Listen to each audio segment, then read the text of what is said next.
Just the other day, as I spent 2 minutes loading into my overly developed resort, I wondered how I could slow down my load time even more. In my contemplation, I did find out what I was going to make, but I also discovered the root of my FPS problems is overpopulation, coupled with the fact that no one has any marksman or combat experience, so they can't even wield higher quality weapons. I've coddled my villagers for too long with all my fancy defenses and protective nature. They are children. What they need is real-world experience. Any intruders that I must face in the years to come will be fought the good old-fashioned way. Army versus army in an incredibly epic battle with an impressive casualty rate. With that being said, let's make a fallout bunker with an overly elaborate entrance. A large hole is probably a good place to start. Now we just dig for a bit. A secret tip no one tells you is that if you play Diggy Diggy Hole on loop while digging, it boosts the dig rate by 1000%. And we've hit bedrock. Time for a cover building that hides our bunker. A simple building like this would serve the purpose just fine, and I would be able to get it done many hours faster. But that's no fun, so let's make a large man-made mountain that will take many hours to build. Step 1, lay down the foundation of the mountain. This is the most challenging part because of how many people are able to trap themselves in about 5 minutes of work. Step 2, build the rest of it. Many tried to stop the building of this fine structure, but using my army of inexperienced villagers and 4 high-level archers, we prevailed time and time again. It was not without casualties. We lost the great Will Wood in our first scuffle. With an alliterated name like that, he was destined for greatness.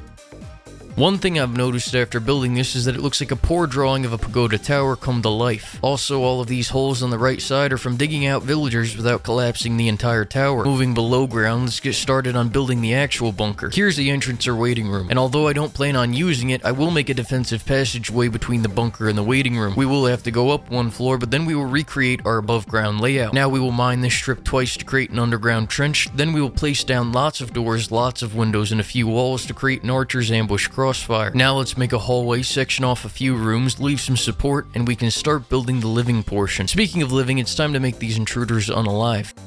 And would you look at that, it's time to further expand our underground bunker. We are also going to make a connector between the main base and bunker using staircases. Since we have one wing built out, I'll throw down many beds here, and our villagers are mildly angry, but the real issue to be terrified about is the lack of interior design in our shelter here. My people will not go without. Here we have the prayer room for praying, can fit a few more in there. Next to the prayer room is the backgammon table room. We need lots of these. The hallway lacks character, but has nothing that large amounts of deer head decorations and other arts and crafts projects can't fix. It's a little gloomy in here as well. Torches can provide a nice natural light and an eternal reminder of where I'm heading. Now it's time to pack this large room with various production benches. We're still missing one key room down here as well. I was a little hasty when I planned this one out because I took out half the wall up here. Not to worry though, with a few pillars and floors we can turn this from a major issue into a minor workplace hazard. This room is going to be a room for growing plants, half for cabbage because it's a year-round crop, half for trees because you never know when you need one, and beets. It looks like Chen Wolf has developed hypothermia, and since this game lacks a snuggle buddy system, he will likely meet the oak birch god. I suppose I should throw in a few warming stations next to the beds. Even with all these warming stations, my people still suffer from the cold. Luckily, there's a perfect solution to this problem. I've given them fire under their feet, food, and everything else, yet still,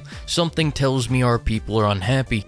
We are now loading back into the game, and I totally wasn't using a glitch to recover a lost battle. In our very first time loading the game since making the bunker, we have successfully tricked Windows into thinking the game was broken. This is actually another defense strategy. By waiting a minute, we are back in the game. I guess we'll beat up this last army here and give a final look at the bunker. We start at our main base, and we turn around to look at the very discreet looking entrance. Fly straight down and turn, then pass through the defense that doesn't allow a single enemy in. I only tried this once after luring a bunch of enemies in using a scout, and it worked well enough. Then we have the prayer room, the drinking room, the bedroom, the blacksmith room, and the production floor. But let's not forget about the plant room where we grow the finest crops that famously don't require sunlight or water. Finally, to cap it off, we have the exit to the main base or the entrance. I don't judge. If you enjoyed this video, drop a thumbs up, and I'll see you next time when we take a look at the repurposing or reincarnating of the misfortunate raiders and villagers of the Rusty River Resort. Thanks for watching.